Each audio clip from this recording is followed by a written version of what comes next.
স্বাগত সবাইকে। দেখছেন দিনের প্রধান খবর, আর এসব খবরের বিশ্লেষণ নিয়ে আমাদের নিয়মিত অনুষ্ঠান বাংলাদেশ এখন।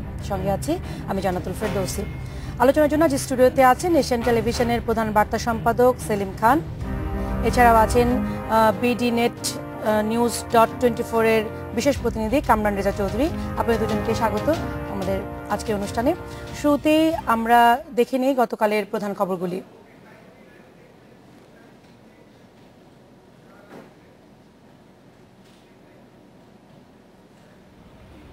রাজধানীর বনানীতে আইনমন্ত্রীর বাসায় শক্তিশালী হাতবোমা ছুড়েছে দুর্বৃত্তরা। এতে আহত হয়েছেন এক আনসার সদস্য। তবে এই সময় আইনমন্ত্রী বাসায় ছিলেন না। তিনি জানান, বিস্ফোরণে বাসায় রাখা গাড়ির কাঁচ ভেঙে যায়, ক্ষতিগ্রস্ত হয় বাড়ির দরজা। রাত অনুমান 8:30টার দিকে ওয়ালের উপর দিয়ে বহিরাগত কে বা কারা একটা ককটেল মেরেছে। সেটা মন্ত্রী মহোদয়ের সিঁড়িতে পড়ে ওটা বাস্ট হয়ে এখানে যে কর্তব্যরত আমাদের আনসার ছিল, পুলিশ ছিল, একজন আনসার মমিনুল, ওর হাতে একটু লেগেছে আর গাড়ির গ্লাসে পড়ে এটা গ্লাস ক্ষতিগ্রস্ত হয়েছে। ঘটনাটা আমরা খতিয়ে দেখছি, এটার সাথে কারা জড়িত আমরা খুঁজে বের করার চেষ্টা করছি। ফেনীতে নির্বাহী ম্যাজিস্ট্রেটের গাড়িতে ভাঙচুর ও ককটেল হামলার ঘটনা ঘটেছে। হামলায় আহত হয়েছেন নির্বাহী ম্যাজিস্ট্রেট আব্দুল কাদের। তাকে হাসপাতালে ভর্তি করা হয়েছে। বাংলাদেশে চলমান রাজনৈতিক পরিস্থিতি নিয়ে মিথ্যা বিবৃতি প্রচারে ক্ষুব্ধ প্রতিক্রিয়া জানিয়েছে যুক্তরাষ্ট্র। যুক্তরাষ্ট্রের প্রতিনিধি পরিষদের পররাষ্ট্র বিষয়ক কমিটির চেয়ারম্যান এড রয়েস ও কমিটি সদস্য এলিয়ট অ্যাঙ্গেল এক বিবৃতিতে এই প্রতিক্রিয়া জানিয়েছেন। খালেদা জিয়ার সাথে বিজেপি সভাপতি অমিত শাহের কোনো ফোনালাপ বা যোগাযোগ হয়নি বলে দাবি করেছেন আওয়ামী লীগের যুগ্ম সাধারণ সম্পাদক মাহবুবুল আলম হানি। অবরোধে দূরপাল্লা যান চলাচল ও পণ্য পরিবহন নিশ্চিত করতে ক্ষতিপূরণ দেওয়ার ঘোষণা দিয়েছে সরকার। আর অবরোধের নামে প্রতিটি চোরাগুপ্তা হামলা ও নাশকতার দায় বিএনপি ও খালেদা জিয়াকেই নিতে হবে বলে মন্তব্য করেছেন খাদ্যমন্ত্রী কামরুল ইসলাম। আমাদের মাননীয় প্রধানমন্ত্রী ঘোষণা দিয়েছেন, আমাকে বলে দিয়েছেন, আপনাদের বাসে যে ধরনের ক্ষতিপূরণ হয় অগ্নিসংযোগের মাধ্যমে আপনাদের নেতাদের বলছেন তাদের রেকর্ড রাখতে এবং সেগুলির কম্পেনসেশন যদি আপনারা ইন্স্যুরেন্স থেকে না পান, উনি আমাদের প্রাইম মিনিস্টার ঘোষণা করেছেন উনি প্রতিটি সন্ত্রাসের জন্য বিএনপির শীর্ষ নেতৃবৃন্দ বেগম খালেদা জিয়া সহ তারা দায়বদ্ধ থাকবেন। তাদের বিরুদ্ধে অবশ্যই আনানো হবে, তাদের বিরুদ্ধে অবশ্যই মামলা হবে। যেই অবস্থায় তারা আজকে মাঠে নেমেছে, যা করতে চাচ্ছে, তাদেরকে সেইভাবেই তাদেরকে দমন করতে হবে, তাদেরকে নির্মূল করতে হবে। বিএনপি চেয়ারপারসন বেগম খালেদা জিয়ার গুলশান কার্যালয়ের ফটকের তালা আবারও খুলে দেওয়া হয়েছে। বৃহস্পতিবার তালা খুলে দেওয়ার পর রাতে আবার তা লাগিয়ে দেওয়া হয়। তবে গুলশান কার্যালয়ের আশেপাশে এখনও পুলিশ বেষ্টনী বহাল রয়েছে। শুনছিলাম শিরোনামগুলি, আমরা চলে যাচ্ছি আমাদের এই শিরোনামগুলি বিশ্লেষণে আলোচনায়। সেলিম খান এবং কামরান রেজা চৌধুরী। সেলিম ভাই, শুরুতে আপনার কাছে যাচ্ছি যে আমরা আজকে অবরোধের টানা 4র্থ দিন শেষ করলাম, 5ম দিনে পড়লো এবং দেখলেন যে প্রধান আইনমন্ত্রীর বাসায় যে রাস্তাটি কিনা খুবই, আমরা দেখেছি বঙ্গবন্ধু মামলার পর থেকে ওই রাস্তাটি যান চলাচল বন্ধ এবং খুবই নিরাপত্তা ব্যবস্থা সেখানে নেওয়া হয়েছে একদম ভেতরে। এবং আইনমন্ত্রীর সাথে আমাদের কথা হয়েছে, উনি বলেছেন উনি বলেছেন খুব শক্তিশালী বোমা, এবং উনি বাসায় ছিলেন, উনি তার নির্বাচন এলাকায় ব্রাহ্মণবাড়িয়া ছিলেন। উনি বলেছেন তার একজন আনসার সদস্য আহত হয়েছে এবং এটি বোঝা যাচ্ছে শক্তিশালী, কারণ গাড়ির কাঁচ ভেঙে গেছে, দরজাটি আমরা দেখলাম ফুটেজে যে দরজাটিতে মোটামুটি আঘাত হচ্ছে এবং একজন ফেনীতে নির্বাহী ম্যাজিস্ট্রেটের গাড়িতে হামলা করা হচ্ছে। এবং আইনমন্ত্রী যেটি বলেছেন যে তারেক রহমানের বক্তব্য প্রচারে যে নিষেধাজ্ঞা দেওয়ার পরে যে বিচারকদের বাড়িতে হামলা, সেটি নিন্দা তিনি জানিয়েছিলেন এবং তার কারণেই তিনি মনে করছেন যে তার বাসায় হামলা হয়েছে। তো আসলে এই বিষয়টা যদি আমরা আলোচনা করতে যে একটু পেছন ফিরে তাকাতে হয়, আমরা যদি 2000 গেল যে 5 জানুয়ারি নির্বাচন, তার আগে নির্বাচন বয়কট বা নির্বাচনে অংশগ্রহণ করা না করা নিয়ে বিএনপি এবং জামাত জোটের যে আন্দোলনটা হয়েছিল, আমরা দেখেছি সহিংসতার একদম একটা চূড়ান্ত এবং কি বলবো যে একটা নোংরা মাত্রা আমরা দেখেছি সহিংসতার। সেইটার পুনরাবৃত্তি আবার হবে কি হবে না সেই আশঙ্কা কিন্তু দেশ ছিলই বা দেশের মানুষ ছিলই। তো আমরা দেখছি সেইটারই আবার পুনরাবৃত্তি ঘটছে। এখন প্রশ্ন হচ্ছে এই আন্দোলন কার জন্য, কাদের জন্য? এখন আমাদের রাজনৈতিক দলগুলো তারা তাদের কর্মসূচিতে, তাদের নির্বাচনী ম্যানিফেস্টোতে বরাবরই কিন্তু লিখে থাকেন তারা জনকল্যাণে রাজনীতি করেন, মানুষের জন্য রাজনীতি করেন, মানুষের ভোটের অধিকার প্রতিষ্ঠার জন্য রাজনীতি করেন, মানুষের ভাতের অধিকার প্রতিষ্ঠার জন্য রাজনীতি করেন। কিন্তু এই যদি তার নমুনা হয়, তাহলে আমরা জনগণ যারা, তারা কিভাবে বিশ্বাস করব যে তারা আমাদের জন্য রাজনীতি করছেন? এই একটা বিষয়। আরেকটি বিষয়, আমরা যদি বিএনপির এই আন্দোলনের ধারাবাহিকতাটা দেখি, তাহলে আমরা দেখতে পাই যে বিএনপির এই আন্দোলনে জনসম্পৃক্ততা কতটুকু। একটা বিষয় কিন্তু এখন আমাদের মধ্যে বা মানুষের মধ্যে খুব স্পষ্ট হয়ে গেছে যে এই দল শুধুই ক্ষমতায় যাওয়ার জন্য আন্দোলন করছে। এখানে জনগণের কোনো স্বার্থ নাই। এবং আমরা গেল 1-1.5 বছরের হিস্ট্রি যদি দেখি, ব্যাকে যদি যাই, তাহলে অনেকগুলো ইস্যু এসেছে, বা এর আগের গভর্নমেন্টেও সময় বিএনপি বিরোধিতা করেছে, অনেকগুলো ইস্যু এসেছে যেগুলো নিয়ে বিএনপির আন্দোলনে যাওয়ার যথেষ্ট সুযোগ ছিল এবং বিএনপি জনগণকে সম্পৃক্ত করে আন্দোলনে যেতে পারতো। যে আন্দোলনে আমি অনেক সময় বলি অনেককে যে এই আন্দোলনগুলি যদি, ইস্যুগুলি যদি আওয়ামী লীগ পেত তাহলে সরকারের পতন ঘটাতে পারতো, কিন্তু বিএনপি সেই জায়গায় যেতে পারছে না। এবারে যে টানা অবরোধ, অনির্দিষ্টকাল অবরোধ বলা হচ্ছে, এখানে কিন্তু এখনো পর্যন্ত কোনো সুনির্দিষ্ট আসলে ঘোষণা নেই। কোনো রিজভী আহমেদ কোথাও থেকে হয়তো লুকিয়ে দু একটি বক্তব্য দিচ্ছেন যে কতদিন আসলে চলবে, এটা ধরন কি। ঢাকার ভিতরে আমরা দেখছি গাড়ি চলাচল করছে, আবার কিন্তু নাশকতাও হচ্ছে টুকটাক। আমরা দেখছি যে গত 2-3 দিনে বেশ কিছু গাড়ি পোড়ানো হয়েছে। স্কুল শিক্ষার্থীদের আমরা দেখলাম ঢাকার বাইরে, তারা অনেকেই আহত, বিভিন্ন হাসপাতালে ভর্তি। কারণ আমি আপনার কাছে আসি, আজকে আপনার কাছে আবারও ফিরবো। আজকে যে বাংলাদেশের চলমান রাজনৈতিক পরিস্থিতিতে মিথ্যা বিবৃতি দিয়ে প্রচারে ক্ষুব্ধ প্রতিক্রিয়া জানিয়েছে যুক্তরাষ্ট্রের প্রতিনিধি পরিষদের পররাষ্ট্র বিষয়ক কমিটির চেয়ারম্যান, এবং তারা বলেছেন যে তাদেরকে নিয়ে যে বিবৃতিটি দেওয়া হয়েছিল গণমাধ্যমে, বাংলাদেশের গণমাধ্যমে বলা হয়েছিল তারা বিরোধী দল এবং প্রচার মাধ্যমে বিষয়ে যে সরকারের অবস্থান সেটির বিরুদ্ধে কথা বলেছে, নিজেকে অবরুদ্ধ রাখার ব্যাপারে তারা নিন্দা জানিয়েছেন। আজকে বিবৃতি দিয়ে নিন্দা জানিয়েছেন। ধন্যবাদ জান্নাতুল ফেরদৌস। একটি বিষয়ে খুব সহজভাবে আগে বলা দরকার যে কেন এই বিবৃতি যুদ্ধ, সত্য না মিথ্যা।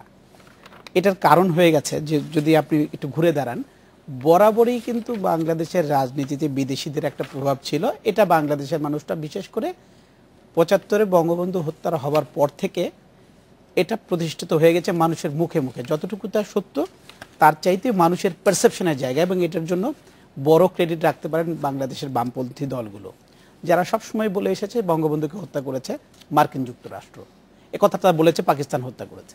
তো যাই হোক, আমি যে আসছি সেটি হচ্ছে 5ই জানুয়ারি নির্বাচনটা। দেখুন, আপনি লক্ষ্য করে দেখবেন 5ই জানুয়ারি নির্বাচনের আগে মার্কিন অ্যাম্বাসেডারের দৌড়দৌড়ি, বিভিন্ন অ্যাম্বাসেডারের দৌড়দৌড়ি, বলছেন যে নির্বাচন আপনারা ডায়ালগে বসুন, তারপর জাতিসংঘের প্রতিনিধি। এরপরে একটা মাত্র দেশ যারা ছিলেন এটার পক্ষে, ইলেকশনের পক্ষে, এই দেশটি কিন্তু প্রমাণ করেছে যে তোমরা সারা দুনিয়া একদিকে, আমি একদিকে থাকব, আমি থাকব যেভাবে সেভাবেই নির্বাচন হবে। দেখুন, এই জন্য হচ্ছে কি বিএনপি এখন যেহেতু সেই দেশটির বিরোধিতা করে, আমি দেশটির নাম বলছি না, সবাই জানে সেটি, বলতে আপত্তি নেই, তারপরে বলছি না। তো বিএনপি যেহেতু দলটির সঙ্গে তার আন্ডারস্ট্যান্ডিং ভালো না, সেই কারণে বিএনপি এখন একটা খাদে পড়ে গেছে। কারণ মার্কিন যুক্তরাষ্ট্রের সঙ্গে এই দেশটির 2005 সালে একটি এগ্রিমেন্ট হয়। সেই এগ্রিমেন্ট অনুযায়ী দক্ষিণ এশিয়ার রাজনীতিতে রীতিমতো পশ্চিমা বিশ্বরা ওই দেশটাকে, আমাদের রিজিওনাল পাওয়ারটাকে রিজিওনাল পাওয়ার হিসেবে স্বীকার করে তারা সেই দেশটির, অর্থাৎ দিল্লির চোখ দিয়ে বাংলাদেশকে দেখেন। এখন হচ্ছে এই জিনিসটা বিএনপি বোঝাতে চাচ্ছে কি, বিএনপি বুঝে গেছে যে তারা রাস্তায় আওয়ামী লীগকে ঠেঙিয়ে পারবেন না।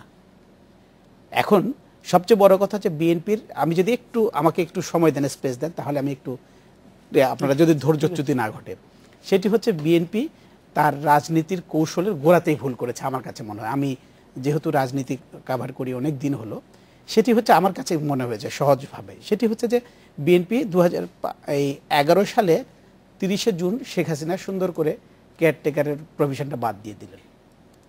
বিএনপি জুলাই থেকে আন্দোলন শুরু করলেন, হরতাল আন্দোলন, সংশোধনী দিয়ে শেখ হাসিনা আসলে বাদ দিনই বিষয়টা না, সর্বোচ্চ আদালত আপনি যাই বলুন, আমি বলছি আমার কথাটা আমি বলি, আদালতের রায় কিন্তু পার্লামেন্টে লিডার অফ দ্য হাউস যেটা বলেন সেটিই হয়, এটা মানতে হবে। এবং দেশের মানুষের পারসেপশন হচ্ছে শেখ হাসিনা করেছেন, এবং আদালতের রায় হচ্ছে, আমি বলছি না, সেটা বলছি না যে রায় হয়নি, রায় হয়েছে, কিন্তু উনি দলীয় প্রধান, শ্রোতা থেকে এটা বলতেই হবে। হ্যাঁ, বলতে আমি ওই জায়গাতেই আসছি। যাই হোক, আসছি, আমার মোটা দাগের কথা বলছি, এটা হেডলাইনের কথা বলছি আমি।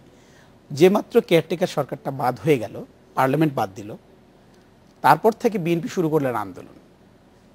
আচ্ছা দেখুন, প্রতিটা মানুষের, প্রতিটা সংগঠনের, আপনি অর্থ বলুন, এনার্জি বলুন, ধৈর্য বলুন, প্রেক্ষাপট বলুন, সব কিছুর কিছু লিমিটেশন আছে। এই আন্দোলনটা যদি ওনারা শুরু করতেন, ওনারা যদি নিয়মতান্ত্রিকভাবে বিরোধিতা করতেন, সংসদে যেতেন, তাদেরকে ডাকা হয়েছিল কমিটি, তারা কমিটিতে গিয়ে তাদের নোট অফ ডিসেন্ট, আমি নিজে জানি, তাদেরকে বহুবার দেওয়া হয়েছিল, আপনার কমিটিতে এসে আপনাদের কথা বলেন, তারা যান নাই, তারা বলেছেন না মানব না, আমি দেখে ছাড়বো তোকে, আওয়ামী লীগকে দেখে ছাড়বো তাদের বিএনপির আচরণ। আচ্ছা, তারপরে তারা গেলেন না, সবকিছু না না বলতে বলতে বলতে হলো কি বাদ হয়ে গেল এবং ভায়োলেন্সে গেলেন ওনারা। ভায়োলেন্স করতে করতে করতে করতে যখন মূল সরকারকে বেকায়দায় ফেলার সময়, সাধারণত আপনি লক্ষ্য করে দেখবেন একটি সরকার যখন ইলেক্টেড হয় 5 বছর। আমরা আবারও আপনার কথা ফিরবো, আমাদের আসলে একটি বিরতিতে যেতে হচ্ছে। দর্শক, মাত্র 40 সেকেন্ডে একটা বিরতিতে যাচ্ছে, আশা করি আমাদের সঙ্গে থাকবেন।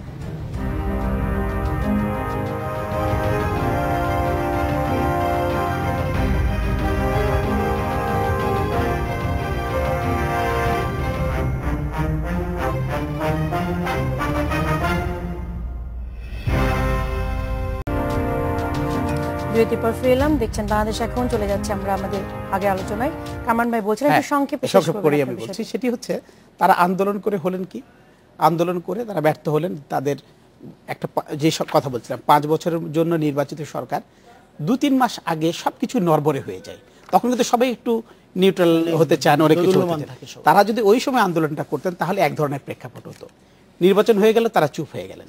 এখন তারা যেটা করছেন এটি কোনো রাজনৈতিক সংস্কৃতিতে পড়ে না, এটি একদম এটা স্যাবোটাজ। আর যে কথাটা বলছিলেন আপনি, যে প্রশ্নটা করেছিলেন বিবৃতির যুদ্ধ, বিবৃতির যুদ্ধের মূল কারণ হচ্ছে বিএনপি বা বিএনপির পক্ষের মানুষরা বোঝাবার চেষ্টা করছেন যে বাবা আমাদের পেছনে কিন্তু পশ্চিমারা আছেন, তোমরা আওয়ামী লীগরা যা কিন্তু করছো। এরকম একটি খবর যেটি কিনা ইউনাইটেড স্টেট কংগ্রেস লোগো দিয়ে অনেক পত্রিকা ছাপা হয়েছে, সেখানে একদম ডিটেইল করে বলা হয়েছে কারা কারা কিভাবে বিবৃতি দিয়েছেন।